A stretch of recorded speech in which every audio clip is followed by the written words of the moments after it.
recording is in progress. All right. Awesome. Fantastic. I think we're in the business. All right. So really big thank you to everyone that's been participating over the last few months. This has been quite an extraordinary journey. When we started this sustainability hub, it was really to take action, we started with sustainability, we moved to suddenly it's going to be net zero 2050. And then, in our very first session where we were just trying to work out what are we going to be doing in the, how do we take action? Everyone's like 2050, who's going to be around 2050? Look, 2030, it's going to be much earlier. In fact, let's go further, let's regenerate the earth. And so we sort of landed for the moment on net zero 2030 as our, as our big goal, as the message. But the reality is that everything we do is to not just to stop emissions or to stop the negative impact on the world, but to also to give back and start to regenerate and actually create a thriving, healthy world. And I think that's what brings a lot of us together. And with that, the support of Symphony 7 and the way that the structure runs, the way that with the high level message of positively impacting 1 billion people.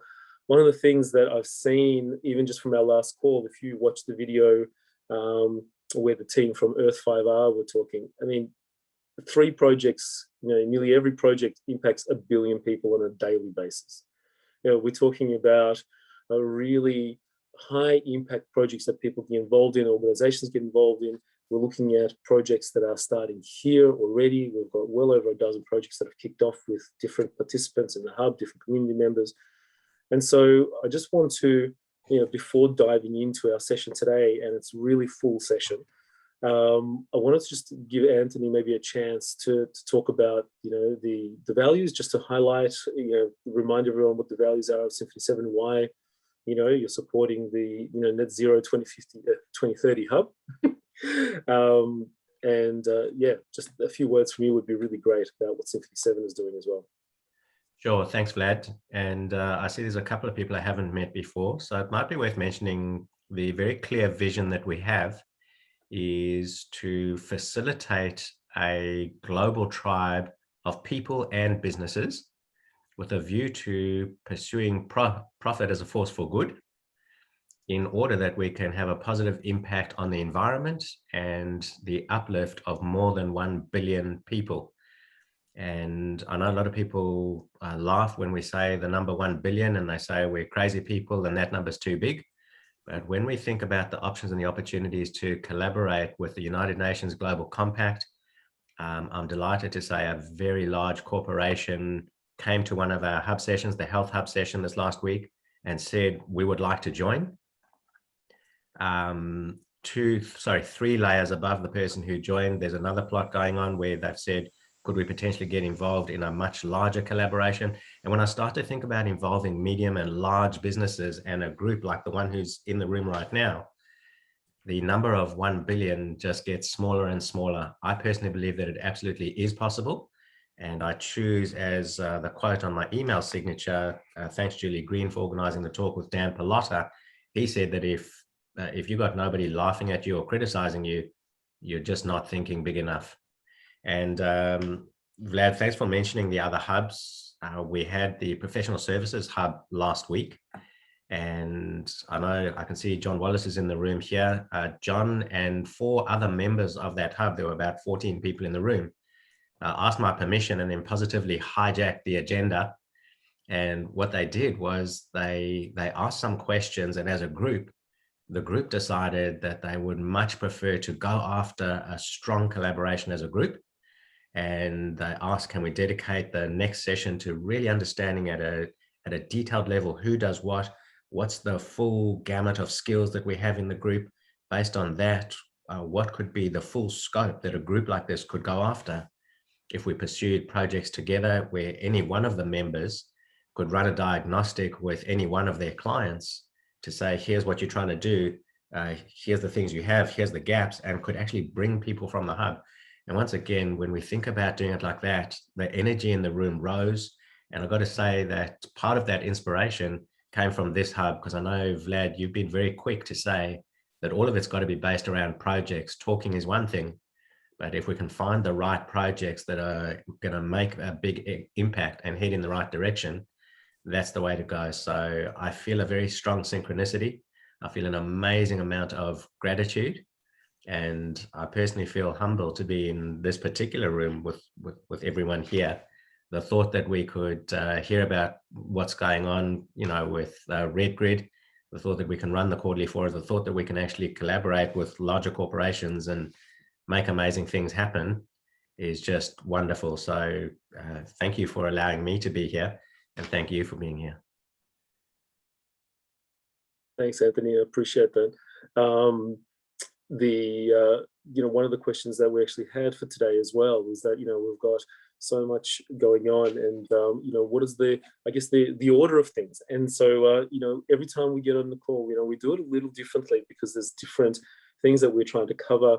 There's when we had Max on the previous call, we had the breakout focusing on how do we utilize donut economics into the smaller projects. When we had Michael McGilligan really talking about the sustainable development, we as a group, like, we didn't even do a breakout, we just dived straight in, like, what can we do? So with today, it's there was a number of people that I wanted to, I guess, call out and bring to the front, to the table, to sort of follow on from the previous conversations. I thought it was really important for us to do so because we've had such momentum.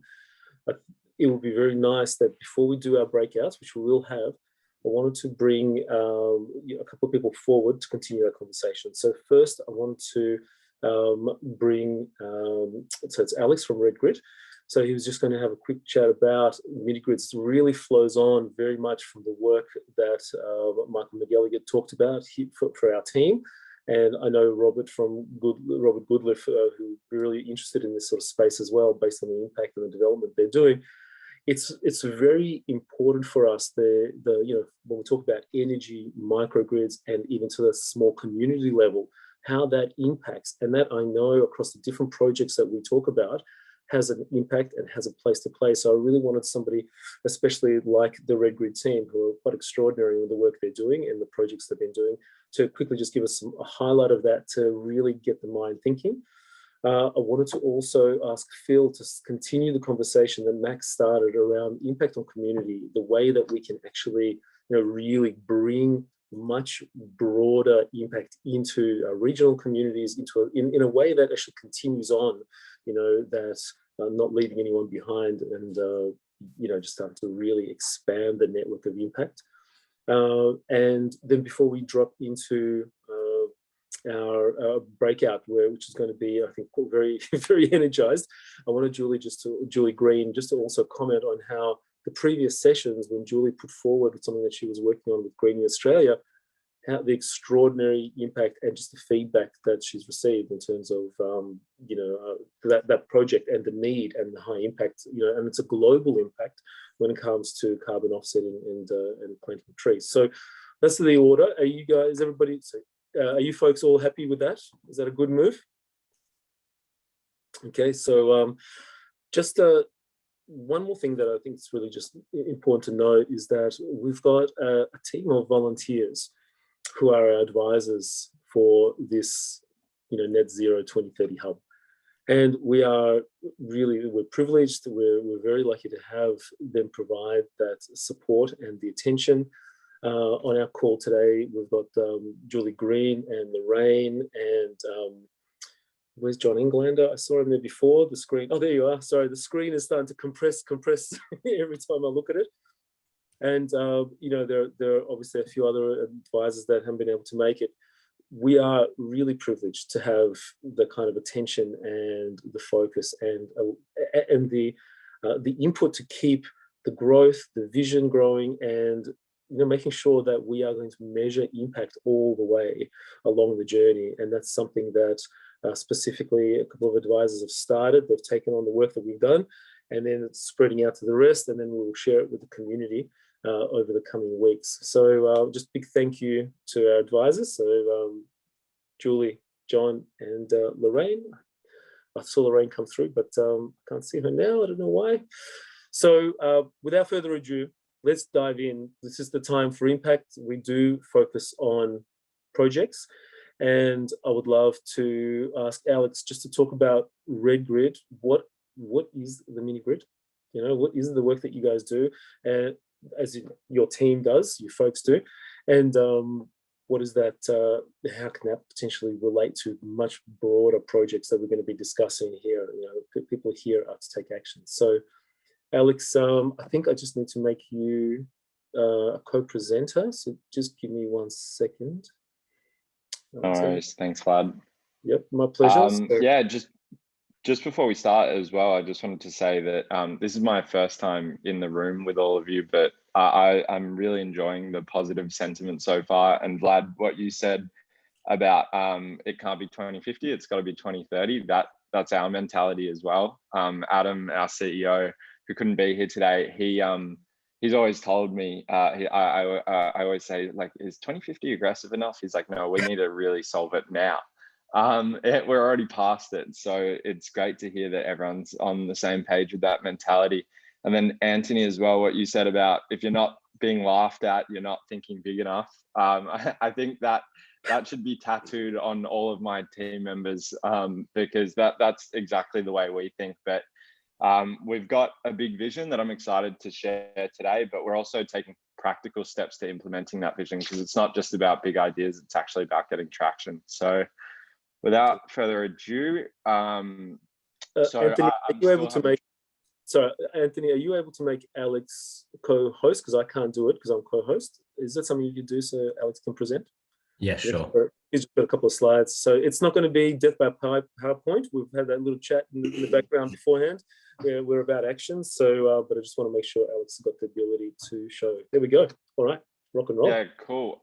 I'll give a quick overview, and I think the vision will be more relevant anyway. But it'll be cool to see a little bit of what we've been up to. So can you guys see my screen? I'm about to present. Yep. We're good? Yeah. Sweet. Okay, great. So the way we like to tell our story, and I'm not sure if Adam's presented this before, but we always like to start here. So on the left, these two men are really relevant, because on the left, we have Alexander Graham Bell. Now, if Alexander Graham Bell was in today's world, he would not recognize the invention that he created, the telephone.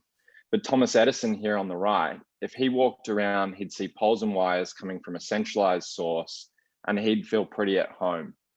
And now in 2021, our world looks exactly the same, and that's causing so many issues that we just can't cope with. And as we've seen here in Australia, it's gotten so bad that grids are being so overloaded by things like the flood of new solar that we're actually having to prevent people from putting solar on their roofs. Solar that's already on there is having to be switched off. And in the inverse, we're seeing these spikes of demand that are happening all throughout our grids that are completely uncoordinated. But the issue is that we've got this kind of legacy infrastructure that is worth billions and billions of dollars and would take decades to upgrade, and we don't have decades. So the way we see it is we can't adapt the grid physically fast enough and cost effectively enough. So the grid must adapt digitally. And so that's what we do. We are building a new architecture for the way that the grid operates, coordinating the devices in our grid so that they do not overload the infrastructure that is already there, and unlocks the potential for new distributed energy resources and clean energy to enter our grid. And so we call that platform the Internet of Energy. And so the Internet of Energy, well, what is that? That's coordination at every layer of the grid, and it starts in the home at the atomic level with the device. So here's just an example of some devices that we work with. These are smart plugs that sit within the home that connect to our system and enable devices to become intelligent agents that help the grid. And so I'll go through this with some tangible examples in a second, but just to help you visualize it, the way we see the grid should operate is that devices within the home should optimize themselves to save households money and really look out for those individuals first. And then once you start to coordinate within the house itself almost becomes like a device that can be coordinated. And then you get this, when you get enough houses connected within an area, they can be aware of what is happening between houses and what that house needs at a given time based on how the people within them like to live comfortably, and also what the needs of the grid are. And that's where this becomes connected into a broader ecosystem, starting at the device level, connecting all the way up to the globe. And so in order to do this, you basically have two key things. You've got coordination and you've got transactions that allow for the incentives to occur. Because as we were saying before, it's profit for good.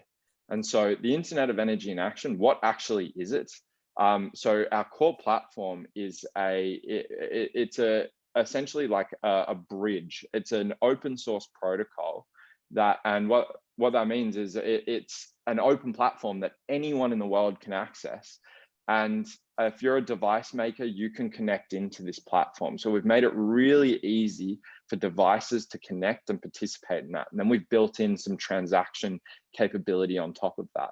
And so where we've applied this is we've brought it into, I think I might have skipped ahead on the slide, but we've brought it into mini grids in which we've created these local communities that can transact and account for any actions that are occurring within that ecosystem. And also at the top layer through signals, coordinate what the devices do and reward the owners of those devices for participating in such actions. And then with property developers, obviously a big issue we've seen with distributed energy technology and anything that's a big infrastructure play or a digital infrastructure play is that's all great, but you really need people to buy into it. So we've put a massive focus in creating easy to use, easy to understand front end applications that enable the households to participate in this system, because the way we want to build this is from the bottom up, people themselves demanding it and asking their network providers or utilities or property developers to enable this. And so where we've built this right now, Adam might have mentioned, we've been deploying this in one of the world's most advanced mini grids at Monash University. Funnily enough, they also have their own net zero by 2030 goal. And what we've done is we've created, they've got every form of digital energy device that you could think of: batteries, solar, car chargers, air conditioners within the campus. And we've created the software layer that is essentially plug and play to be able to spin up any other mini grid in any other ecosystem that wants to create a mechanism for all the participants in that ecosystem to transact with one another seamlessly. But as I mentioned, it's all about getting that user engagement. So going back to that diagram of the device to the house, to the ecosystem, to the broader city, the only way you're going to get people on board is by answering the question, what does this do for me? And so we've been very aware that in order to really unlock the value of the system, yes, we want network operators on board. Yes, we want money flooding into the system to pay people for adjusting their behavior automatically. But even ahead of that, we need to be saving people money. We need to be making their life more convenient. And we need to help them protect themselves against things like bill shock. So we always get asked the question, well, Alex, what if I'm not in a mini grid? Can this help me? Well, yes, it can. And then if it helps enough people, guess what? You've now created a mini grid. So another area that we've been deploying this is with our partners Mirvac in their Tullamore development. So that's been really focused on this client-based individual value creation. And then what we're also doing is setting up that entire development to be able to leverage those future coming business models that will create so much positive impact in balancing the grid. And so to give us a bit of a summary of that impact and what this system unlocks, because it is very diverse and there are a lot of layers to it. The way I summarize it is it unlocks mini grids with an underlying accounting and transaction platform, creates savings in the home, and which reduces bills and emissions. It enables organizations and households to participate in demand response and solar soaking and be rewarded for doing so. And it helps customers get more out of their solar panels without a battery by coordinating within the home. And what we're most excited about is we're establishing a framework for a new frontier that is appearing, which is called community batteries, where everyone in a local council or a property development, they all buy into this battery that sits within the community, and then that our system can account for the transactions and the usage of that battery that occurs within that system. So yeah, basically, I just also want to say we're really looking to work with other organizations that either have a bit of an ecosystem, such as a property developer or a campus, or have a customer base that want to take advantage of clean energy, so that we can start to create these mini grids from the ground up. Thank you. Amazing. Alex, this is just exactly what I was hoping to hear. It's just great. And wow. Sorry. Wow. That's all I can say. Yeah, Alex, that was brilliant. Thank you. And I just point out that it was brilliant on a level, like it was just exactly what we've been talking about, which is what is happening on the ground that people can take action on. What can be done? You know, when Michael Miguel get put to the team, you know, last month, it's like, you know, we need to be doing things in communities, let's do. And, you know, we've been talking about, you know, batteries on the grid side. You know, we've had a lot of these conversations, you know, to deal with distributed energy and, you know, the impact on the grid. And, you know, I've been doing smart grids for a long time, since days, you know, when Oricon was out in, was it in Queensland? And they were saying, we're going to have a major problem here, you know, which was, I think, Ergon. You know, it was well over 10 years ago they were calling it out. The impact of these, you know, community side batteries is really very interesting. And I have a lot of questions. I've been writing down lots of questions, but I don't want to take control. This is not my meeting. What I would love to do is just open the floor to people to comment and discuss. You know, we're not in a particular rush. We're going to get through everybody. So what I want to do is just give people the chance to really, you know, ask the questions, you know, drill into it if you need to. And, you know, we can always, you know, break out and talk further if you need. So go ahead. Just raise your hand. Anthony, go. Yeah, I saw Anthony, yeah. Alex, I was just going to say, take a moment and go and read the feedback in the chat section. Yeah, I just was trying to respond to everyone, but it's very kind words. Thank you, everyone. I couldn't think of a more perfect room to share this story in. So it's been a very enjoyable start to the morning, I'll tell you that. Awesome. Brilliant. Any questions or comments? It's, you know, feel free. The floor is open. Just lift your hand or unmute. Go ahead, Lorraine. Can you just unmute yourself, or do you need me to? Yeah. So I'm involved in an advisor, right? So I need to do. Lorraine, I've got a feeling. Sorry. Yeah, here I go. Right. I'm involved as an advisor for RedGrid, so I need to declare that up front. But I just want to say that the technology and the approach that this team is using is really pioneering a new future.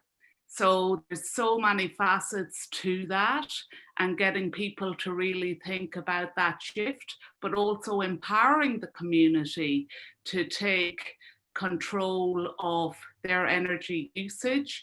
And understanding that a bit more, I think, is very powerful.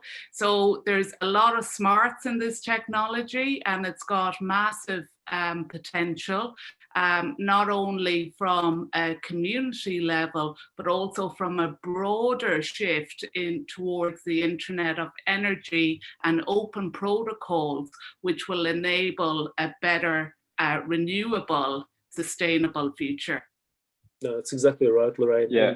I'll let just Julie also, she put up her hand there, like digitally put up her hand. That's very, very cool. Just before Julie mentioned, sorry, Julie, I was just going to say on to Lorraine's point as well on open protocols. It's funny, I got off a call last night and someone was asking me, wait, who's your competition then? Doesn't that make this person your competition and that person your competition? We're like, no, because it's open, what's really cool is we actually see a lot of people who you would call our competition as collaborators. We just want as many people plugged into the system as possible. It's almost like creating the language so that everything can work together. So that's what's really exciting about the open approach. Go, Julie. Yeah. Look, I don't know how to put my hand down now. You're good. All the hands. I'll work it out. Don't worry. Oh, there you go. Alex. Yeah. Look, I just wanted to say, I also, like Lorraine, are on the advisory board, so I need to declare that interest. But over the last, well, just over a year or so, we've actually tried with great difficulty to explain what the hell RedGrid is. And I think you've nailed it, right? Oh, okay. Thanks. Well, Julie. yeah, because it is, sometimes it blows your mind to make it very simple for people to understand. And just one thing that I remember from, do you remember the film What's Your 2040, which was with Damon Gammell? Well, that's actually when I met Adam Bumpus, the CEO. And what hit me there was in Bangladesh, they used that technology of soul share, which in pretty impoverished environments. And it was where they could then use their energy source for monetary value and share it with their neighbours within a microgrid. So it actually exists now, and I think it's about, you know, getting the trial sites up, getting the, you know, just pushing it out there, and because it's open source, you know, it will happen, you know. So we just need to help. We need to help RedGrid get there for the benefit of the planet. On that as well, it's really funny. So SoulShare was our first ever client and first ever project. We helped them. I'm not sure if anyone's seen the film 2040, but that was a really exciting project to work on, because part of the deck you might have seen, like in that 5 slide where the grid kind of grows from the device level upwards, there's the world, and people say to us, what do you mean the world? There aren't like, there's not like I'm in Melbourne, how am I gonna have any interaction with someone in Bangladesh? But our first ever project was this really cool one where we helped people who are trading solar in Germany allocate between 1% and 5% of their excess energy value that they generated would automatically go to someone in Bangladesh that they designated. So basically what you could get was this connected grid where someone in Germany's solar panels was essentially creating solar energy for a woman who was a doctor in a village in Bangladesh. So you get these literal globally connected grids. And so, yeah, it's concepts like that that make me really excited. It's amazing. And I think there's something to be really said about, you know, thanking, you know, Julie at the time. I think Lorraine was just completely by accident that Lorraine joined our advisory team and is actually on the advisory team with RedGrid. But when Julie introduced us to Adam, it was actually quite extraordinary, because when we were looking, so, you know, I've worked with SDGX and we see technology all out, you know, right around the world, particularly coming out of Europe. And there's such a big conversation around, you know, microgrids. And, you know, we speak with Stephanie, who's on the call here with the Australian Ocean Energy Group. You know, microgrids are critical in the implementation of, you know, all the different technologies. And so taking it to this community level, I thought was just really important to share. So I appreciate Alex you jumping on. What I might do is that take any other questions. Please feel free. When we break out, you know, you're welcome to speak with Alex further, but any other questions just that are burning, please just raise your hand and ask. Go ahead, Stephanie. Yeah, actually, I don't have a question, but I just wanted to offer some information for Alex in particular, and for all of you who may not be aware of a new program that is emerging right now. It's called the Australian Microgrid Centre of Excellence, and it's being driven in out of Perth by a gentleman, Terry Moan, who is one of the global leaders in microgrid. He's a global expert in microgrids. And he founded the International Microgrid Association, and that is up and running. And he has since now transitioned into pursuing this project where they're creating a center of excellence to showcase, to be both a learning center for microgrids as well as showcase the various technologies and help accelerate its adoption. And so, Alex, if that's something you're interested in, I'm happy to put you in touch with Terry and get involved. They're just in the early startup stage. It's a great time to be involved with them, but it will help in getting the word out and showcasing your technology. That would be amazing. Thanks, Stephanie. I'd love an introduction. Thanks so much. You bet. Thanks, Stephanie. And that's what the community collaboration is about, you know. Simon, I noticed your hand is up, so go ahead. Are you? Unmute. Thanks, Vlad. Yeah, I was trying to do the right technological thing, following Very the lead of impressive. others. Very impressive. A question I have is a very basic one, Alex. There was a lot of publicity in the last week or so about battery storage up in Yakandanda and building a community of users in there. Would I be right in saying that what RedGrid, I mean, the whole concept behind what you're talking about is that it actually almost makes that redundant, because it says, yeah, that battery stuff, that battery community, solar panels feeding into the community battery is great, but we can mega impact that with broad number of communities. Is that? That's a great question.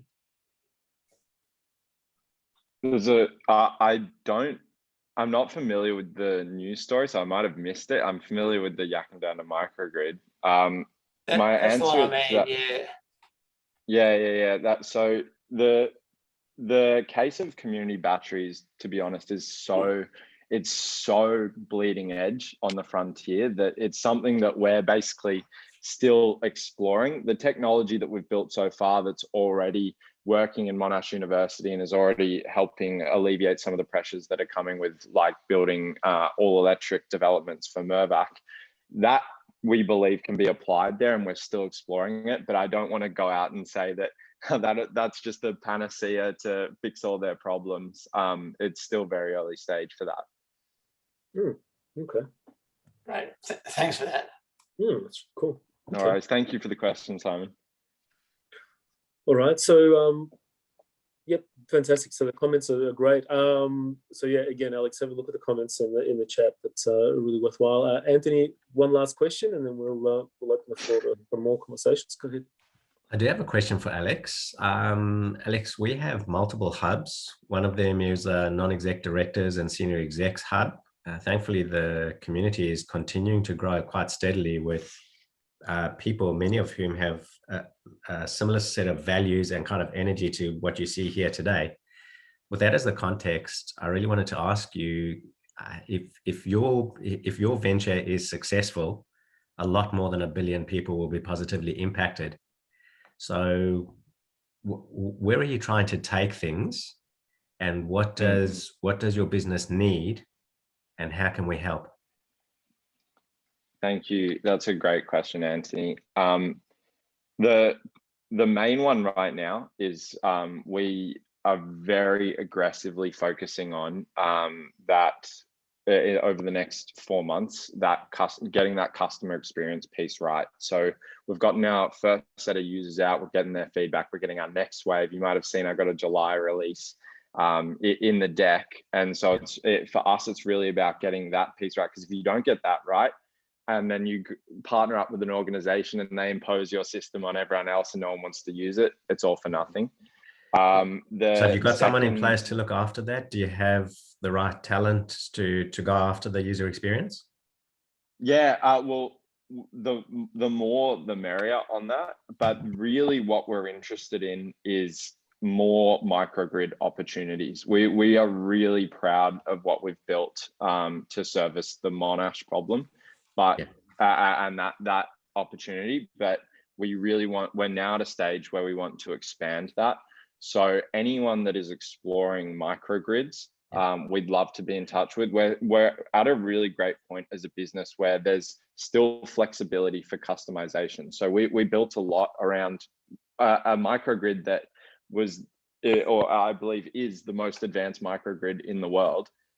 So all of our technology is cutting edge, but different microgrids have different issues. So it would be awesome to speak to more people exploring to build microgrids and learn how we can customize our solution around that. Vlad, just say stop if I'm hijacking the agenda, but Alex, there's 26 people in this room right now. How would any one of us know if we were staring straight at someone who could be a good taker for a new microgrid? Great question.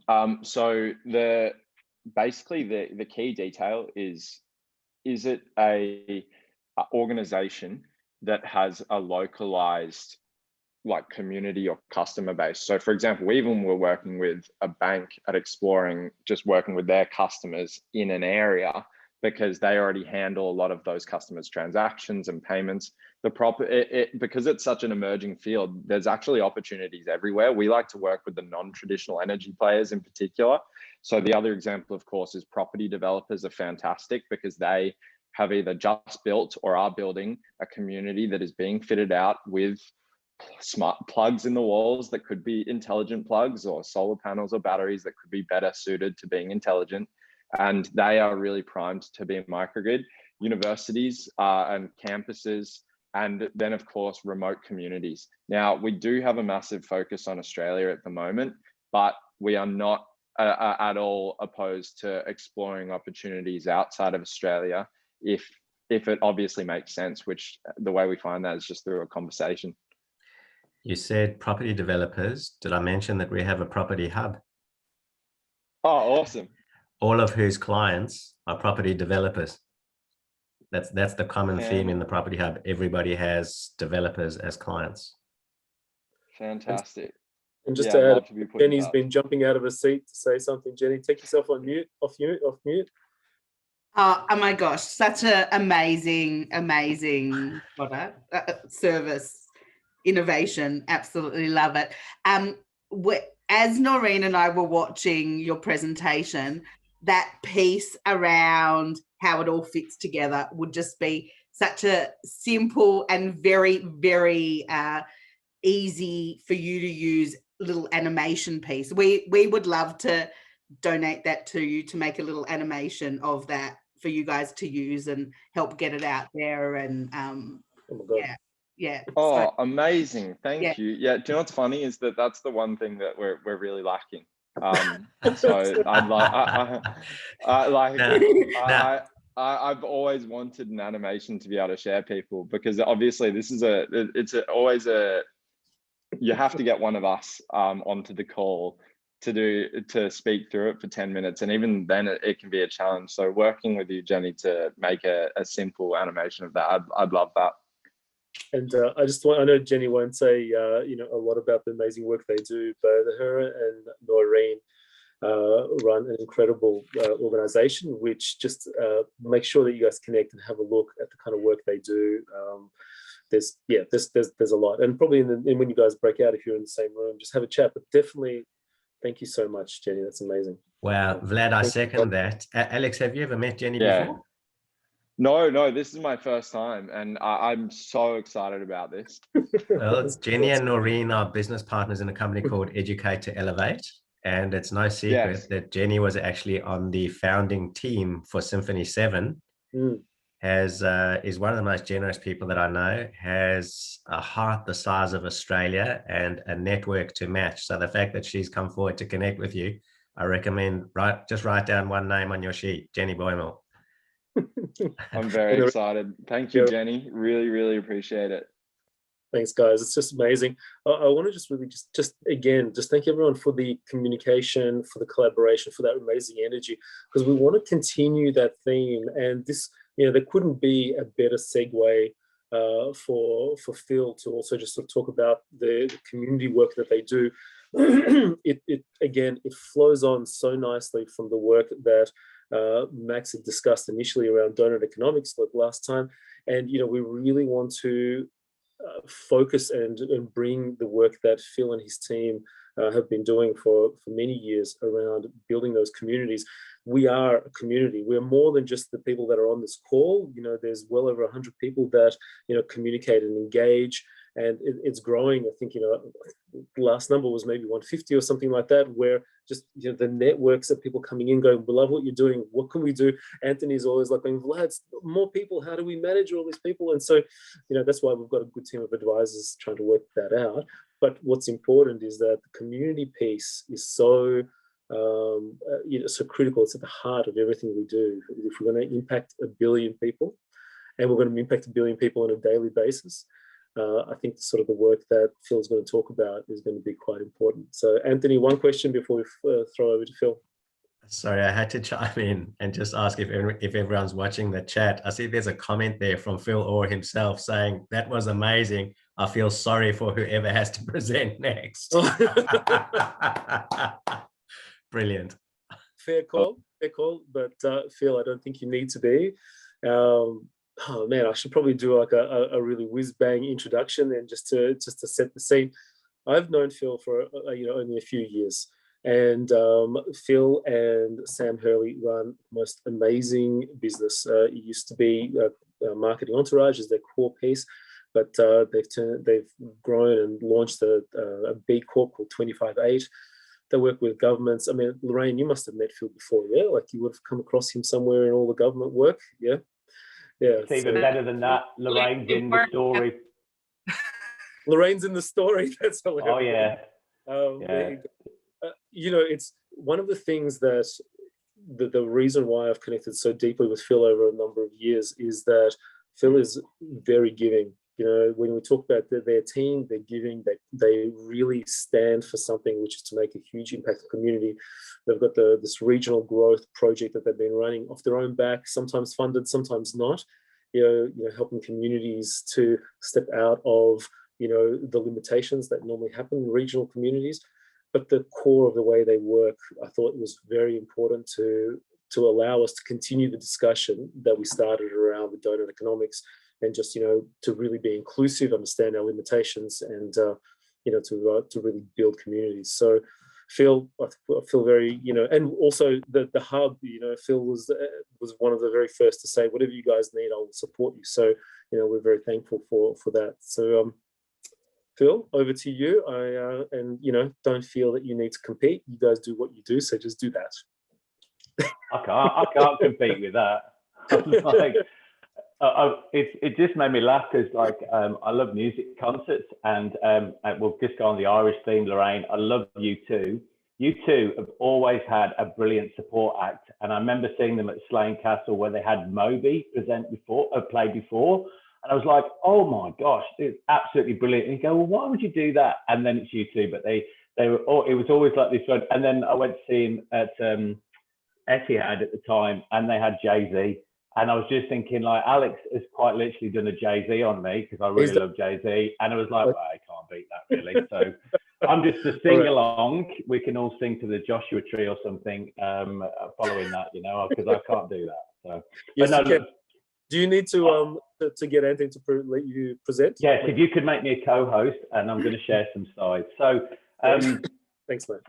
Look, thank you so much for the opportunity. I must admit, the presentation, and it's only a storyboard. How long have I got, Vlad? Because I'll go as fast as you need me to. I was just thinking, so 5-10 minutes, like whatever you're perfect. With. I'm going to just speed read. That's right, because from this, we'll do feel is that we'll use this as the breakout to start to talk about, beautiful. So, as an organisation, we're all about storytelling. Again, like Lorraine and I are real believers in serendipity, and I'll tell a follow-up story about this, about how things happen and stuff. So I didn't even know Lorraine was going to be on this call, but she's actually part of the story. And then it was like, oh, this is just brilliant. So I'm very blessed to have this opportunity. Now, just to give a bit of background, hopefully I can go to slide to present, and you'll be able to see my slides. If they open, can you see my slides there? Yeah, okay. So I'm starting the timer so I don't talk too much. What I wanted to talk about today was about community engagement in particular. But what I want to do is just want to tell the story of 25Eight a little bit, because it actually all links into this. Because 25Eight, as Vlad said, Sam and I started as Marketing Entourage in 2015. We're now a certified B Corp, so we're very focused on purpose over profit, and then climate is one of the key things on this. But as we were going through our journey, we recognised where our strengths are by what we've done through various programs, which is all about really SDG 8. So actually on a mission to enable decent work and economic development for all. And we believe by empowering business leaders to think more strategically, we can make a difference. So it's about teaching people to adopt innovative practices, is how we are as a company. And during COVID, we actually did move to 25Eight, but it's been like a soft launch because the Marketing Entourage brand is still very strong.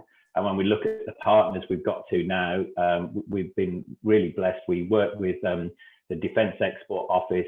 We run a pitch training program for technology companies, cybersecurity, AI, robotics, all these really cool people to be able to actually export. Linked to that, we also done similar things with Austrade, with their landing pads program as well, but now working with them to look at fintech and ag tech companies, working with ADB Ventures. And we also work with the Oz Industry Entrepreneurs program. So we've run stuff with them. We provide marketing services, but to upskill the business leaders, so like an anti-agency. So we'll take some of the heavy lifting, but we're trying to always build the skills. So some of their businesses are key. We're also a strong partner with the state government, with the Regional Growth Project, which I'm going to talk about today. And locally, we do lots of work with City of Melbourne. It's where I met Lorraine. So we work, do pitch mentoring and actually run events, hybrid or online, with things like Open Innovation Competition, the Emerging Tech Test Bed.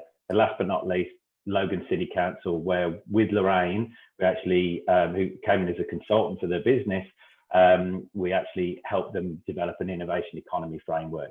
So that is all relevant. Just as a background, so the reason why we do this, the problem we've got is that actually even SMEs, forget small businesses, they actually employ almost half the country's employment, which is fantastic in some ways. But one of the biggest challenges they've got is they fail in terms of lack of market, cash flow, right team, being out-competed, lack of business models. Normally leads with strategic, but like in terms of marketing, customer experience, digital skills. So on the right-hand side, the Small Business and Family Enterprise Ombudsman actually said, if people can adapt innovative practices, you can actually shift the dial for all of these things, especially around employment. So if you can be innovative, people definitely employ more people. So that's one of our drivers. And with every business we've started, even with the very first one we started, they tend to be around, I don't know where to start, I don't know what to do, I don't know how to put it into action. So we're very much focused moving from transactional approaches, no 1 hour workshops on Facebook for business, but transformational. How can you work with businesses for 6, 12 months and ongoing, but based at their pace and understanding of what they need to do? So we developed a theory of economic development, and this is what's key in education within climate. So as B Corp, I should also say, I'm part of the B Corp Climate Collective. So I'm on the steering committee for that. I'm super passionate about climate. And I've been working on how we engage all those amazing brands within the B Corp community and others who want to connect to have a better impact. Really, the only outcome that matters most is to get government to change policy and actually move that dial from 2050 down to 2030 or whatever, anything to the left is a winner. And that happens by getting the communities to create impact. The government won't make change unless people are saying, if you don't do this, we will take action. So in terms of this theory of economic development, we're working at the bottom. It's all around quality of teaching, learning, mentoring. If you can get that right, the participant engagement increases. And then from that, it builds their confidence so they're actually willing to take action. And then from there, they know what they're doing and they can continue that action because they've adopted this new mindset, regardless of what they're learning. And then that can have a positive impact on business in terms of revenue, time, impact, etc., which all leads to SDG 8. So this methodology and all our stuff is about frameworks, is really trying to make sure that people get that education, training and implementation support relevant to them. So the other thing that we always look at is not about getting all startups in the room or all SMEs in the room, because it's not to do with that. It's to do with the maturity of the business around a specific topic, be their digital skills, their strategic marketing, their customer experience, etc. So you can have someone who's a startup who could be brilliant at this stuff, and someone who's a startup is hopeless. So actually getting people to work, a bit like if you're learning French, beginners or intermediate, it means that everybody's working at the same pace, but you can still tailor things specific to them. So we focus on micro learning, building programs, gamification, making things interesting, which is what we've been doing with a number of the people at the beginning of the partnerships.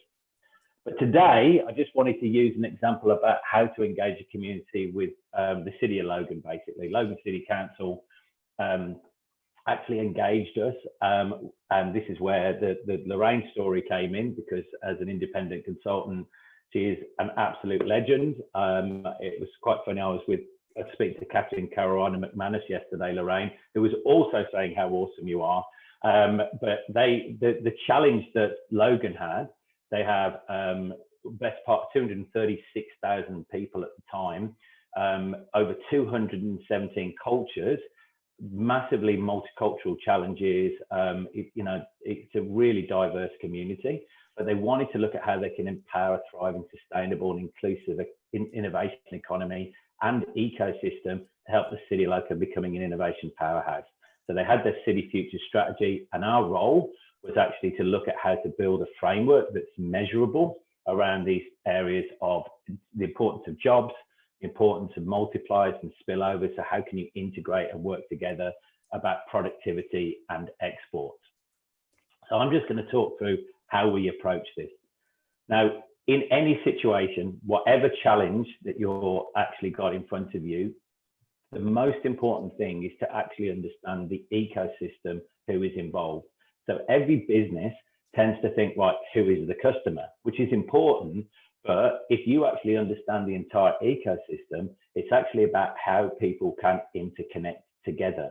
Because by interconnecting, and especially, we try to work with purpose-driven companies. If you can explain your purpose and someone believes in you, just had a great example with Jenny and Alex there, then people will literally be a fountain of energy and share that with you. It's something that's really key.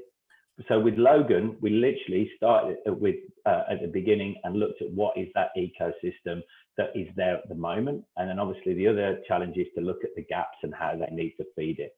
So whether it's essential, so any impact is around, what are the big corporates doing, the scale-ups and the startups, what networks and communities exist, what funding is available, what programs, etc., and what physical entities.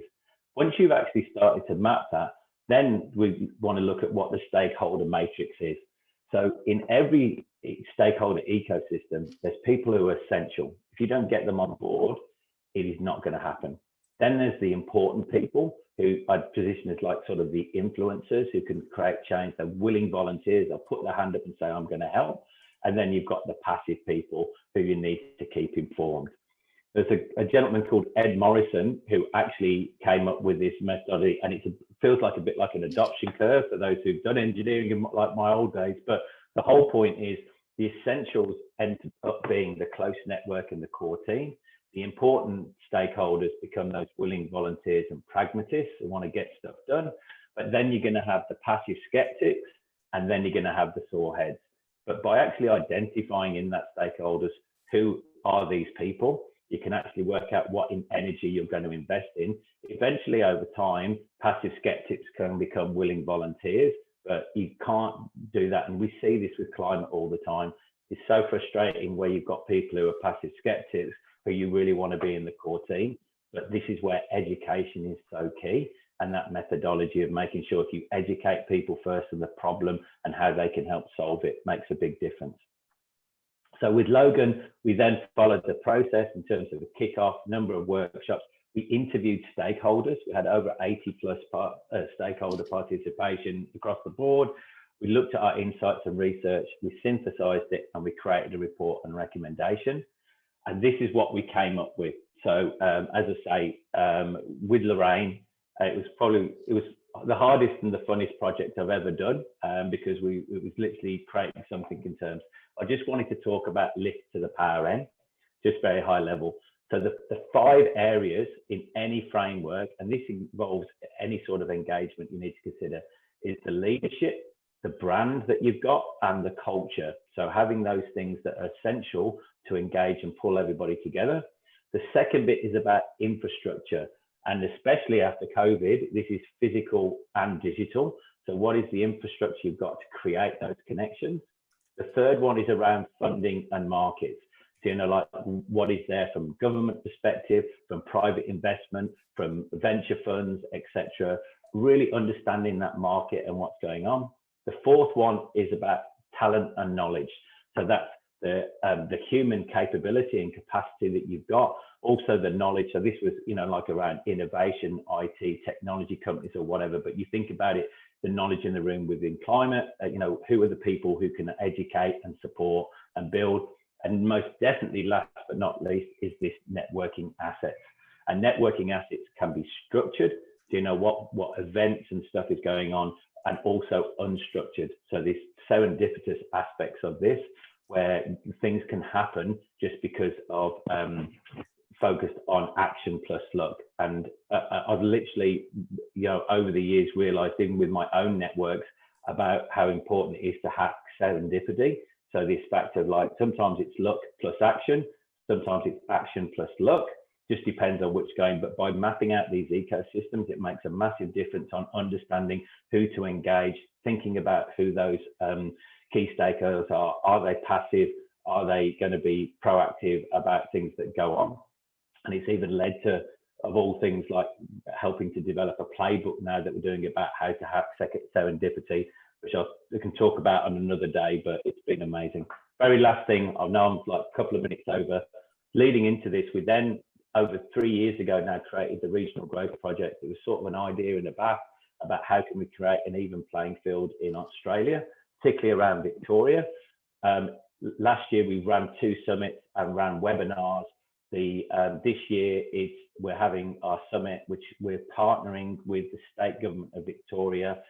Amazingly, last year we had 26 local, regional, and rural, and some outer metropolitan councils who accessed it for a license, a really nominal fee. This year, through the support of partners and the state government, it will be available to every single business in Victoria for free. So 59 councils in regional, rural, and outer metropolitan can access this for free. And it's a day of practical advice and inspiration using case studies from the project. The overall project is about trying to drive innovation, increase competitive in regional, rural communities, and doing this through online education, mentoring, storytelling, etc.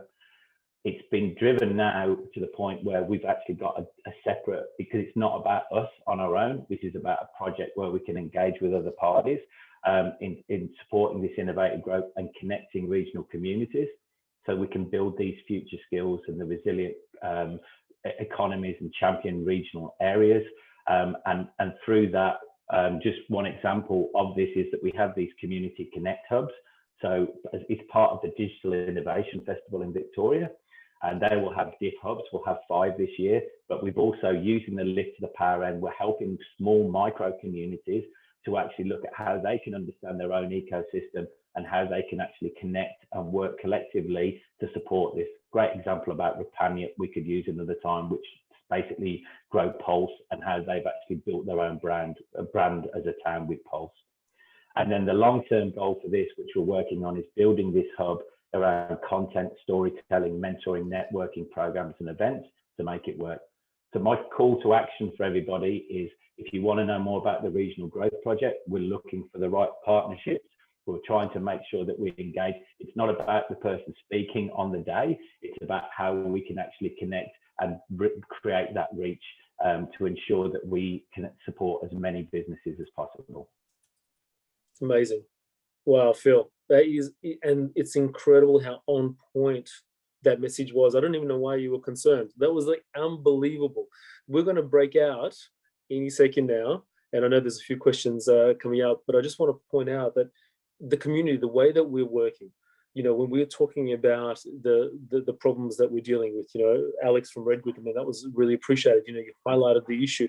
But, you know, we've got, what I might do, Julie, I was really about to throw to you to talk about Greening Australia, but what I might do it straight after the breakout, because I want us to flow on from this thinking around what is the actual problem, you know, that, you know, the problem, who's involved, you know, the ecosystem mapping piece. And just keeping in mind that, you know, that lift to the power of N model, I think that was amazing, because every project, everywhere that we're trying to create significant impact, whether it be, you know, in, say, ocean energy, or whether it be in communities up in, you know, in Queensland, you know, there's so many conversations that are happening at the moment. Having some kind of rigor like that and keeping that in mind is really important. So open the floor at the moment to any questions, any comments. about what Phil was talking about, and we'll do a quick breakout in just 1 second. So go ahead, hands up, and go ahead. I should say maybe Lorraine's got something to add on Logan as well, because I sort of spoke on her behalf as well. So I hope it was okay, Lorraine. No, that's perfect, Phil. I was just reflecting on how collaborating with different people can really enable you to create better things than you would on your own. And that, you know, the magic of when you bring in diverse views and think differently. So us coming up with that lift to the power of N, I remember, you know, pulling it all together, and we were looking for something that would, you know, bring it together, and that so brings it, particularly in terms of lift, which lifts everyone and everything. And talks about that broader ecosystem and collaboration, and the power of N in terms of N being the multiplier. The biggest area that in innovation and people researching innovation and ecosystems is that the networking component is the most important component. So forums like this one, Vlad and Anthony, about bringing people together to share information, that actually has the greatest multiplier effect than all of the other factors. So that's why it's the power of N. So that's what I suppose just the point on that is the power of collaboration, diversity, and really opening up and sharing information and collaborating with people just creates magic. It really does. It really does. Thanks. Anybody else want to comment? We're good. We're ready. Thanks. Yes. Thanks, Vlad, and well done, Phil, and great to see it, all that progress. Have you guys come across the LLEN network? It's Local Learning and Employment Network, and they're Victoria wide, and they've got a pretty low profile, but they're actually well connected through education institutions, regionally, principally regionally, but they're also in metropolitan. So if not, then I can put you in touch with some folks there. Yeah, we've spoken to a couple of LENs. I'm always happy to speak to other people. The other thing I should add to all the work we're doing is actually we're also trying to teach individuals as skill seekers to actually focus on that. So as well as running programs or stuff for businesses, we're trying to work with individuals, because there's people who are smart out there but don't have the skills. So one of the sources for those people is LENs, along with possibly working with people who are on Job Active or DES. So we're working with other partners in employment services to help raise their capability as well. So yeah, that'd be great. I'd love to connect. Well, we know each other. I'll check in with you later, Peter. Nice one, thank you. And Phil, I just wanted to add as well, though Kath Thrupp isn't on the call today, and she's actually put up a hand to also join the advisory team with Julie, Lorraine, and the others. She's up in Queensland, currently the water leader for City of Brisbane, but she's also doing a lot in the development of leadership. And if you haven't met her yet, I'd love to introduce you to her as well. That'd be fab. Thanks, Vlad. Sorry, go ahead. Simon, were you going to say something? So, no? No? Sorry, no, just scratching my ear. Oh, no problems at all. So what we'll do, if there's last chance for any burning questions, because what we're going to do, we're going to break out. I'm just going to ask Anthony to create the breakout rooms, and I'll give you guys I'll give you folks a particular, I'll tell you, it's deeply ingrained. I'll give you folks an opportunity to set the question. I'll do that in 1 second. Phil, again, fantastic, but just really on point, and we're going to use that now. So any last questions, or we will do the breakout? Okay. All right, Anthony, it's in your hands. The purpose of this breakout, we're going to do the group a little bit bigger. Normally when we do the breakouts, and you would have seen them from previous sessions if you've been, if you haven't, we normally do very small ones so that we can really deep dive. What I wanted to do is I want to have a broader conversation for everybody here. So then we've got a few more people, maybe 5 or 6 people in each of the groups. It's going to be random. We're not going to think about it too much. What I'd like you to do is I'd like you all to take, say, a minute and talk about the thing that you're particularly working on. And in the lens of that kind of ecosystem mapping, just a small bit, not the whole thing, just discuss what the problem is that you're trying to solve, what the impact is if it gets solved, and who are the parties involved. Just that, just enough to share with those in that group what it is that you're doing. And what I'd like you to do is one person in that group to take the notes, who will come back when we all come back, and we'll talk about those projects for everybody. So in other words, somebody take that responsibility and say, you know what, 5 people, we all discussed this with this impact, this with this impact, this with this impact, and the kind of people that they wanted that they need to meet, and the kind of people involved. If we do it in that way, what we'll do is we'll create so that momentum for everyone to go, okay, that's interesting, and then together we'll have a bit of a deep dive into some of those. Is everybody happy to do that? I think we'll do, if it's groups of 5, a minute each, let's give everybody, say, 10 minutes. Let's do 10 minutes, Anthony. So that way we keep the momentum going, and then bring everybody back, and we'll smash it from there. So Vlad, first thing you want everyone to do is nominate, I'm going to call it the treasurer of the group, the note taker, and be responsible for making sure everyone stays on time. And then what's the question that everyone's got to answer? So what everyone needs to answer is, so I would like each person in that group to talk about what they're working on, assuming they are. If they're not, that's not a problem. But if they're working on something, what are they working on? What is the impact of that if it gets done? And what's the ecosystem? So therefore, who's involved? Who are the parties? Who do they need to meet? That's if there is someone that they know. Yeah? Cool? All right, let's do it. Everybody ready to go? Action. This is the action group. Okay. We are the action hub. I'll push the button. You'll just see a button on your screen to get in, and we'll let you know 3 minutes before time's up. Time starts now. Cool. And Anthony, are you and I joining the groups too? I haven't assigned us, Vlad, but I can. No, I've been assigned, so I might just say not now. And there we go. Let's see. Vlad. Roll. Vlad, how long did we allocate? Did you say 10 minutes? 10 minutes, yep. And we might just press pause on the record while everyone's out. Thanks for remembering. No problems.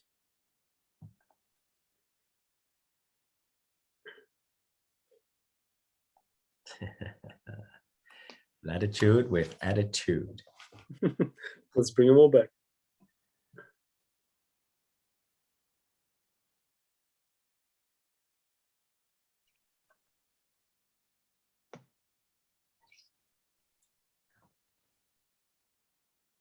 Ten seconds.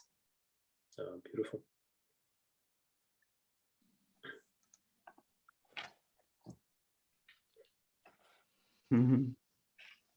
Oh.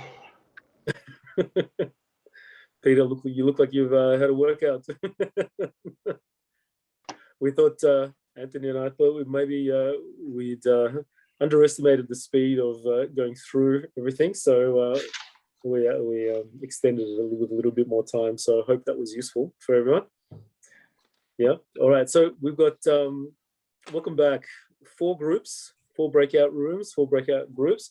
Can I just have the hand up of the 4 people who are going to be doing the talking? Noreen, there's 1, Karen, 2, John, 3, and the 4th is? Who's the 4th? Ah, Robin. Beautiful. All right, so we'll just go in order of my screen, if that's okay. John, you're first up. Great.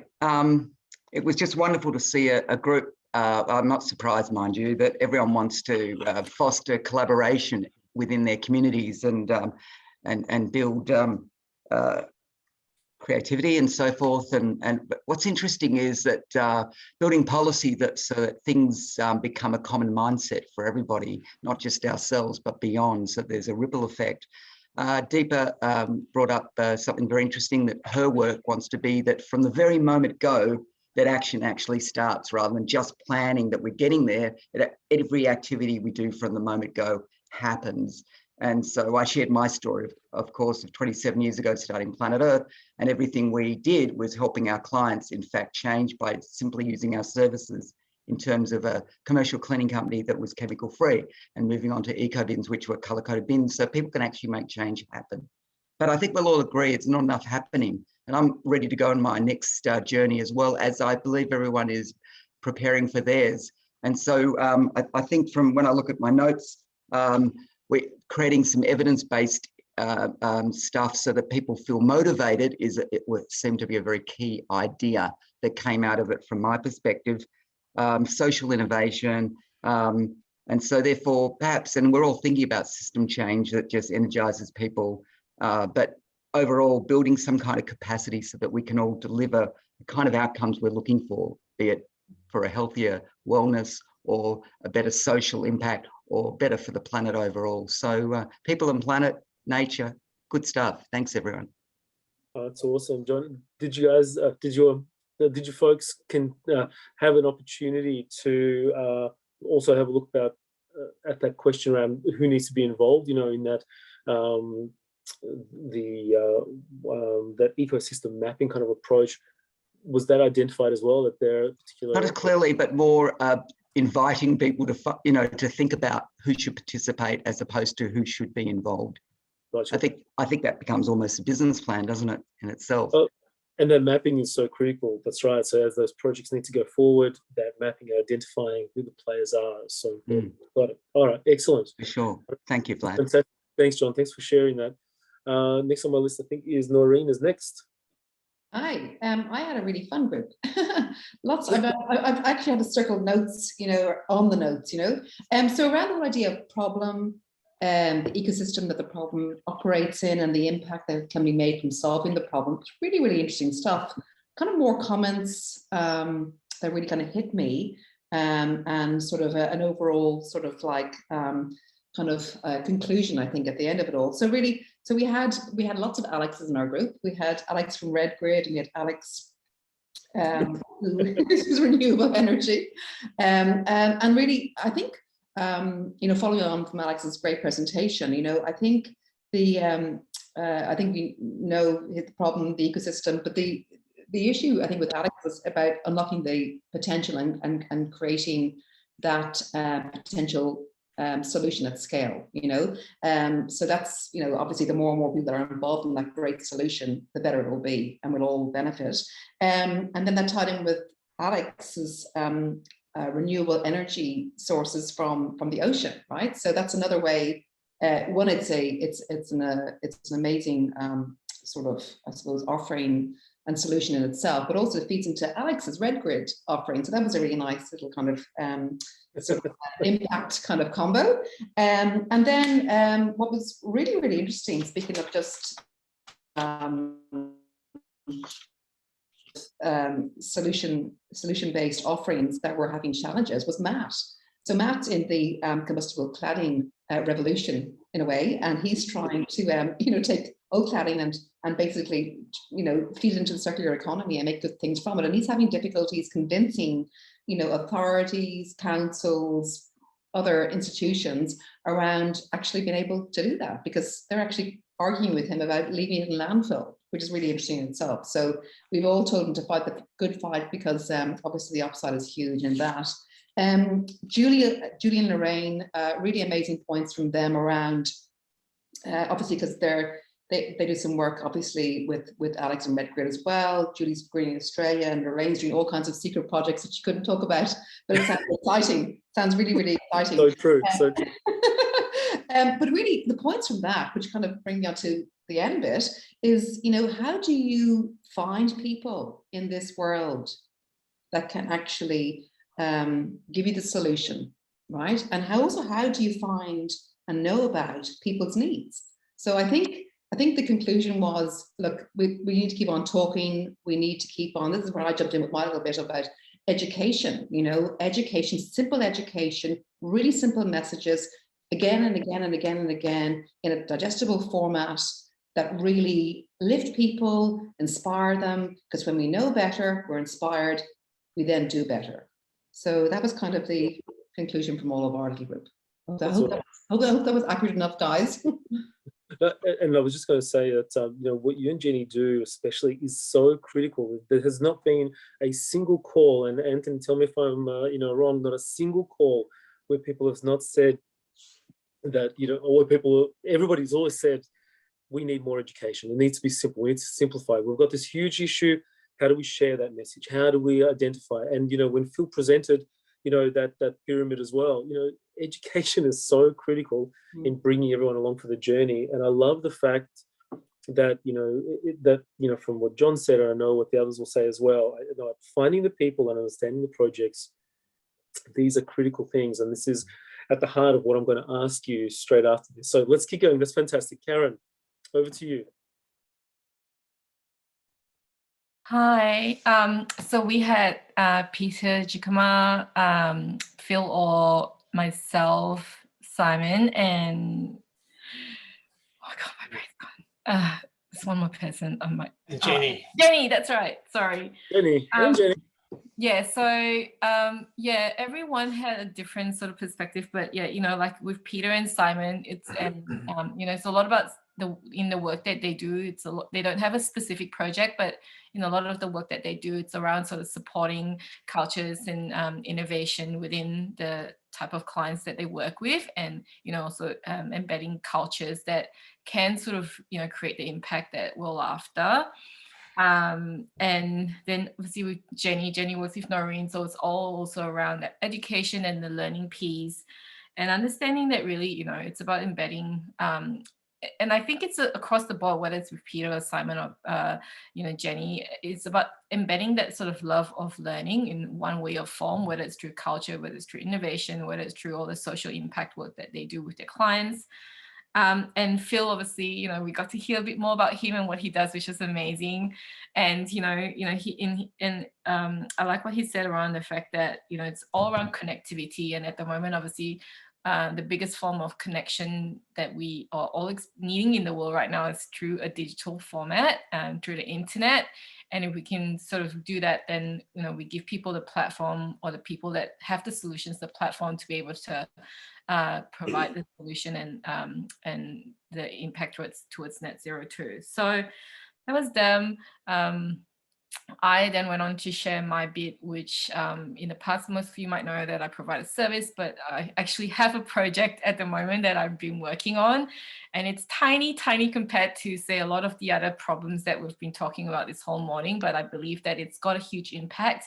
It's a tooth powder, so I'm actually providing a solution right now. It is a tooth powder that is toxic-free, sugar-free, but it's also, more importantly, in a glass jar, so it's saving 1 billion empty toothpaste tubes that are thrown out every single year. So Karen, what's interesting with that? I had someone when I was talking to, I'm working with Karen on having a look at that as well, supporting her, because I love what she's doing. And somebody asked me, well, hold on, I saw this, there's this, one of the large organizations, they're releasing an organic toothpaste. And I'm like, is it still in a tube that goes in landfill? I'm like, oh yeah. Yeah, of course. Yeah. So, this is such, it's not even, we're talking things like organic or natural, it's all natural. But some of the core pieces around how the packaging happens, and I know we've got a lot of people in this community who are absolutely, passionate about packaging and work and what happens with it, in the entire supply chain. So I think that's amazing, Karen. This is needed. It has huge impact. It has huge impact. Yeah, thank you. Yeah, so that's us. Wonderful. That's fantastic. The embedding of the culture and the connectivity and the education, the theme is coming through all the time. Everybody understands this is so critical in order to change to really happen. So, all right, we're just going to keep going, and then we will open the floor up. Robin, over to you. Thanks, Vlad. Yeah, so we probably talked a bit too much, and Jeff unfortunately had 30 seconds left at the end to actually get his stuff out, but I'll go through in order. So Robert is looking at they're moving into being an anchor tenant in a hub in Melbourne to support sustainable innovation for building and construction. So looking to talk with Alex in particular about the microgrid and how that can help. And I also thought he could work with one or two of my clients who are in construction management as well. So yeah, he's looking, the hub now exists. So if people are looking to find a place to work, that could be a good location in that field. Maurice is doing Nature's Coin, which is a carbon emissions tracking and trading platform. Equivalent to what RedGrid are doing, but when it comes to tracking and trading in carbon emissions and proving that you have got to net zero for your company. So at the moment, Maurice is looking to work with large companies like Woolies, Coles, Bunnings, etc., to talk to them about what they're doing to identify their footprint and manage their footprint and communicate to their clients to understand the value. So if people have good connections into those very large companies, that the change can be massive, and the ROI is clear. He'd love to talk to them. Can I add something to that, Robin, as well? Maurice, working with Ian Jones. Ian's one of the members of this hub, from the very beginning. And the reason why that platform works, and sorry, don't mean to talk for you, Maurice, just but one of the most incredible things is that we've developed the technology. It's actually, they purchased the global rights to the technology actually to measure the carbon in the soil so accurately that they can actually generate the carbon credits at such a high level that allows this platform that Maurice is helping with to actually work. So it takes it from that level of, well, what is that? What's the real quality? When I'm offsetting, is it real? All the way through to this is highly accurate, ISO accredited, and the like. So really quite extraordinary. So just wanted to add that in as well. So thanks, Robin. Yep. All right. Next was Jack Jacoby. He's doing advisory and mentoring, and he's got a platform that has all of the skill sets, and he is can help identifying people expertise. So where you're looking for a particular skill set, and I think Noreen, one of the ones you commented on was trying to find the right people at the right time, possibly having a chat to Jack about that. And yeah, so they've got a digital platform. So anybody that needs that help. Paulina was in insurance, particularly for everybody in the group. Cyber insurance is a big thing at the moment. 100% of the Fortune 500 I know have been hacked, and either ransomware or had money stolen from them through cyber attacks. Insurance for that is now critical, and reporting, depending on which state you're in, reporting is mandatory. So yeah, Paulina can help set up that cyber insurance, and there's other groups that you need to be talking to about what practices you need in your business to protect against the cyber attack. Robin, it's really interesting with the insurance too, when we talk about cyber, as we move to a more and more digitized, environment, the smart cities, our energy, our vehicles, our home, right? It's actually, it's an interesting question, and I wonder how that plays out, and maybe yes. No, I was going to actually ask Alex as to whether all of the devices connected into RedGrid, one of the requirements was, did they have enough security? Because taking over those individual little devices is one of the attack vectors. I think that'd be interesting. Maybe a discussion for us at another time. Okay, cool. I was curiosity more than anything. Yeah, yes. Yes, good.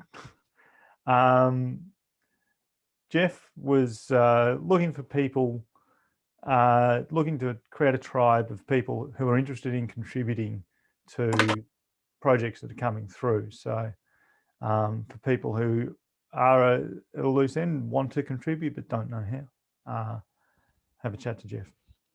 Okay, in what sort of space? Like what in what kind of? Unfortunately, we had 30 seconds left, and I didn't catch. Oh, so Jeff was Jeff.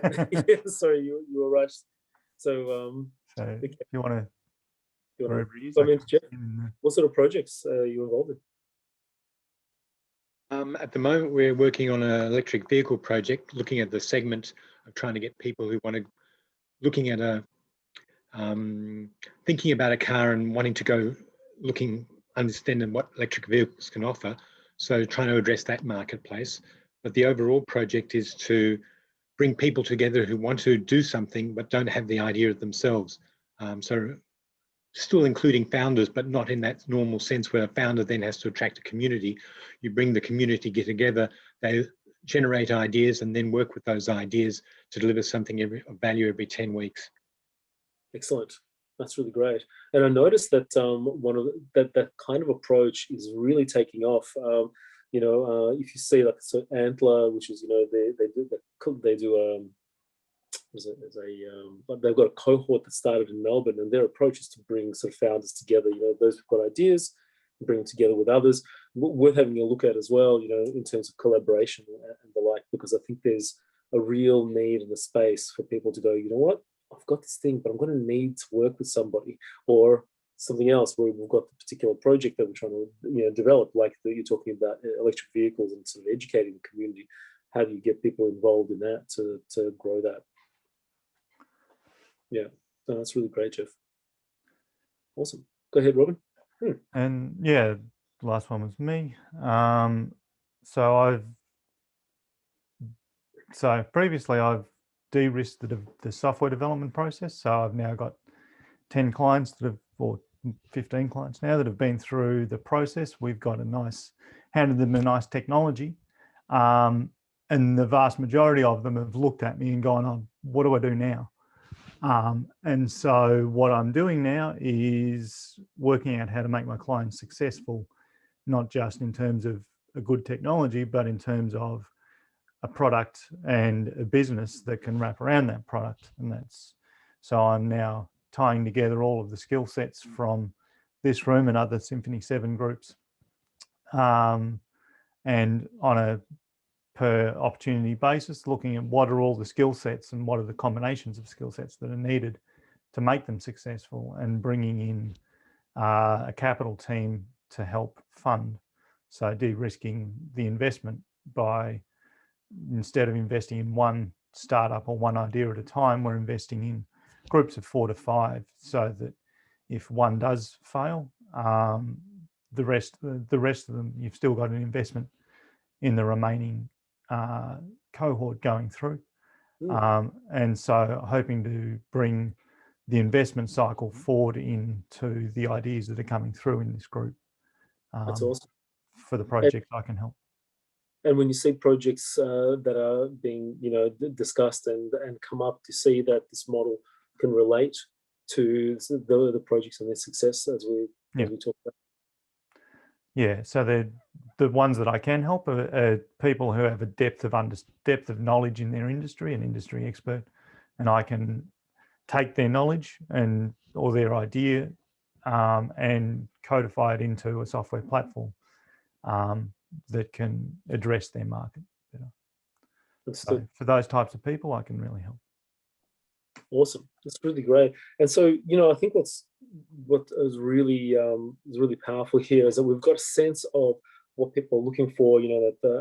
Finding the solutions. Really embedding the culture in the work that we do, but also we've got really good understanding and growing understanding of the different projects that people are involved in.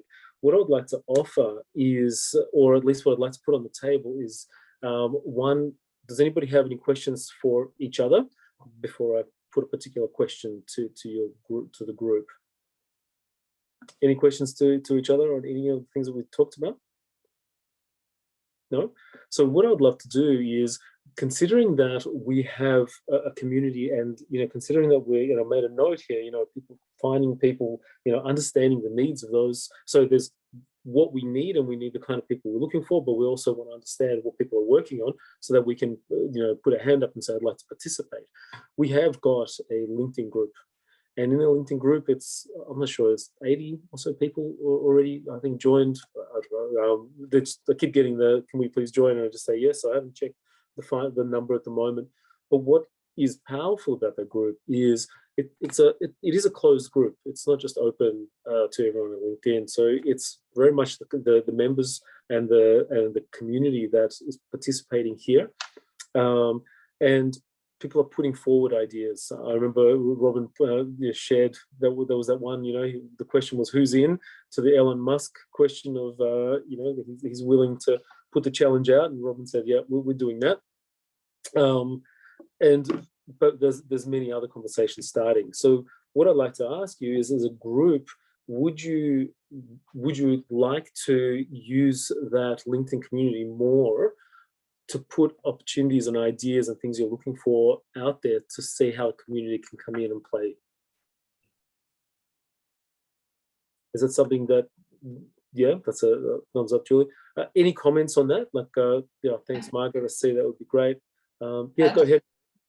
I just have a suggestion on that. So what you can do within the LinkedIn group as well is that to increase the volume of everyone's sort of messages and posts and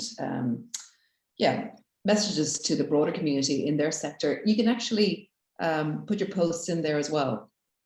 So if you're posting, put it into the sector so people can actually support it as well. So that increases volume, increases more scale as well. So that's awesome. Thanks. Yeah, I agree. Jack, you had a question? Yeah, my comment is about the intent of that group. Based on the discussions of within this group today, there's a lot of IP that's been generated and created. And I think one needs to be really careful about having a, quote, semi-open group. If it's to ask for ideas or assistance without impinging on someone's IP, no problem. If, on the other hand, it moves into the IP space, you're probably going to have some issues and you'll have a fair amount of reluctance by people to participate. Jack, I love that question, because it's a question that comes up regularly. And, I'm working with, venture capital, and I've been working on projects a long time, and I know exactly what you're talking about. One of the things that is so important for this group, and it's good that we've got some of the advisors here too, as we work out and detail both impact and measurement, but also to make sure that we set that collaboration of actual collaboration, not deep diving IP in the conversation. So very important that when you share the problem you're trying to solve, you share the kind of people you want to work with, you share what you need, very similar to, I guess, what Alex discussed and what Phil shared as well, is that this is what we need. And Julie, actually, this might be a really good opportunity to talk about what you put on the table with Greening Australia. There was a need, and a month ago, Julie put on the table that they needed some support, and that conversation, it was known, it wasn't private and confidential, it wasn't secret. And suddenly, it's almost 6, I think, companies, I won't speak for you, Julie, but people jumped in and said, well, I will help, I'll work, put up their hand and contacted Julie and started trying to solve that issue. The space, that LinkedIn space, is definitely a place where you don't want to be putting any kind of IP. What you want to use the space for is to build a community, to build the education, to identify, look, there's something over here, who wants to talk with me about it, come. And as you get into the details, you build that. All of the community tools, including this one here, we record this, so we share it with the community. People share it because it's knowledge sharing, it's collaboration. It grows the impact that we're trying to have in order to create projects and get things done. So what you're saying, Jack, is absolutely right. And I think everybody should take real note that you keep your IP to yourself, because that's important, but you collaborate with the things that you really need. What do I need? Who can I work with? And and this is also one of the things, Jack, that I want to take the opportunity here too, before I throw over to Julie, is that Maurice is like an incredible individual in this community, and he's offered to support this community to help identify what people are working on, especially where people don't want to put it out there, but they want to know who is in the community, what they're looking for. So Maurice has said that he will help, and there's only one of me, but when I talk to people, and there's only such a short amount of time to connect and bring everybody together to create that real value. So Maurice is going to support that as that community lead, community engagement person. So you'll hear a call from him, many of you will, as you put things out there to say, I'm looking for this, and Maurice will get in touch and also help to connect. So does that help, Jack, with the, sort of that, or does that sort of address what you're saying? Well, the ability to have that readily accessible inventory that Maurice is going to build is fantastic. I'm going to be cheeky for a moment. Cheeky, Jack. My interpretation of Symphony 7 is that it's very project oriented. And I get it. I understand why that is. I think Symphony 7 needs to put out a statement of its core objectives. Unashamedly, what is it there to do? And the reason for that is that there are a multiplicity of projects, and Symphony 7 has a growing and an amazing network of highly driven and competent people. What is the justification for Symphony 7 using that asset and that capability to support projects that do not complement the objectives of Symphony 7? So unless you're prepared to reject projects, which I don't think you are at the moment, you need to be able to, well, if you are, that's fabulous. Maybe Jack, maybe Anthony can actually comment, because I think that's perfect timing, actually. Thanks for what you said, and for the invitation. I will politely say that we distinctly reserve the right not only to reject projects, but to be very blunt, to reject people whose values do not align with ours. So if I can be very simple, because you've asked what's the statement of intent, there are people who have offered to become members. There are people who have offered to, I'll use the term very openly here, to throw money at our organization to be a sponsor. If we get a sense that people that they want to become exceedingly wealthy at the expense of other people or with everyone else as their servants, we say no. It doesn't matter how much money might be involved. But if we get a sense that people want to create win-wins where the outcomes can benefit everyone or multiple people within Symphony 7, and especially where what they're going after is going to positively impact the environment and create uplift for humanity, then we say yes. So that's the ultimate intent. But Jack, I learned so much from you on the last session, and I'm hearing again that to create the clarity around what we stand for and around not only the vision, which I articulated earlier, but also the strategy and therefore which projects are on and which are off, I think is vital. And we're progressing that piece of work over the next 40 days. We're only 1 year and maybe 2 months old. So we've covered a lot of ground, but what you're highlighting is we've got a lot of ground yet to cover. And it's true, because the Sustainability Hub is also very young. It's only 3 months old. And I think what is really what will highlight some of that is actually the example from Julie as well. So Julie, because I know we're running a few minutes over time, but I would love just to give everyone the opportunity to also just to see how powerful, when you put something out there as a problem, how powerful that sort of the response can be. Are you able just to sort of highlight the so what's happened since then, since our last talk? Yeah, thanks, Vlad. Last Sustainability Hub, I think, Vlad, you said, well, what's on your mind, and similar to what we've been doing today. And I put out the fact that as a board director of greening, we have some very big 2030 goals, one of which is to plant 500 million trees by 2030.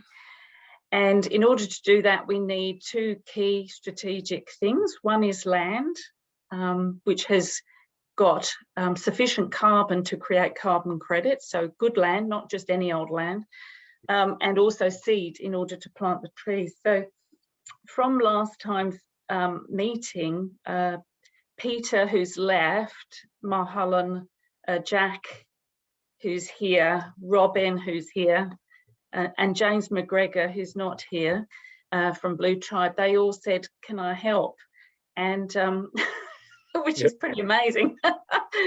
So, and look, I just must have a plug because I'm pretty excited that for the first time, I think, Greening Australia's actually got into the Fin Review on the 23rd of May. And the reason why that's exciting is because we've been trying for years and years to get in there. But they keep saying, what are you? You're just a not-for-profit, you know, go away. And I keep meaning to share that article you sent to me yesterday, but I will do that today when I share the link. Yeah, so do you know what that's saying, though, is that there's an emerging sort of convergence between, you know, not-for-profit or I hate that actually, for purpose entities and the business world, the private sector. And I guess where greening plays is pivotal to that, because we've got contracts with AstraZeneca, who is, you know, giving all the jabs at the moment, and Woodside Petroleum, Officeworks, you know, all these big corporates, because they know they have to do something because their shareholders are demanding it. So anyway, that's my little spiel because we've gone over time. So no, great, and it's really appreciated. I think that, you know, when we were just on that call and people were immediately contacting you saying, oh, man, very similar, and not unlike the conversation, you know, that Alex has started as well. And, you know, we've got a community of people that are very interested in taking action.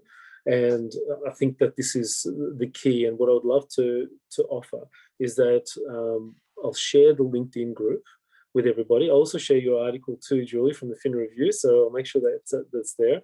And we'll, you know, I guess, encourage people to share what they are comfortable in sharing, but also to connect, because that is what we're going to do. And, you know, again, we're very lucky to have Maurice as part of that team. And so you'll likely hear from him or from me at points where there's really important connections.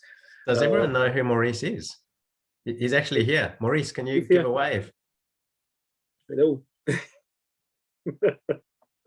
So we're very, very lucky. And so I think with that, we should, we haven't set a date for the next meeting, but it will be in June, towards the end of the last week of June, very likely. I think what we'll do is we'll confirm and share it with everybody. At least we'll do that by Monday on our Monday evening call. There's a second call, very different group as well, very broad, a lot more from Europe and Asia on the Monday night, 6 p.m. If you want to join, we'll also record it just like this. It's only a 1 hour. It's very short because of the evening. And yeah, you're welcome to join. And with that, I think we need to bring our session to a soft close. Anthony, any last comments? Yeah, just one. First of all, thank you so much for an amazing and energized session. Thank you very much to the presenters and to the community. What an awesome session. This has been another energizing session. Thanks also for pointing out Maurice, because obviously people you'll hear from Maurice, so don't let his name be a stranger in your inbox or a phone call. He's probably the most worldly millennial I've had the pleasure of meeting. If you prefer to converse with him in French or German, let him know he's fluent in both. And also, I just thought to let everyone know you might hear the name Christine.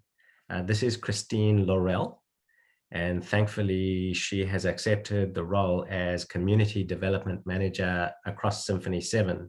So if you get an email from Christine or a communication inviting you to the next hub session or to something, it's not spam. She's a distinct member of the Symphony 7 team. That's really great. And Anthony, it's so helpful. You know, one of the things that from when we started, we've grown so quickly. And it's, I think we're very lucky to have Symphony 7 group supporting that with the infrastructure of the people. So I think we're very fortunate. Indeed. Right. Thanks everybody for being here today. You're welcome to stay on and have a chat. We'll keep the line open for a little bit. Thank you, everybody. Feel free to reach out and enjoy. And if you're in Melbourne, enjoy your lockdown. We've got 7+ days. So just keep smiling, enjoy it. I mean, this is our chance to, spend more time with the family, a lot of time. Anthony, we may stop the recording. Thank you all. Bye. Thank you. Bye. Thanks, Thank you. Thanks, Thanks for having me. Everyone, bye. Thanks, guys. See you. Thank you, everyone. Bye. Thanks, Deepa. Thanks, Deepa. It was great. And Anthony, we may just turn the record.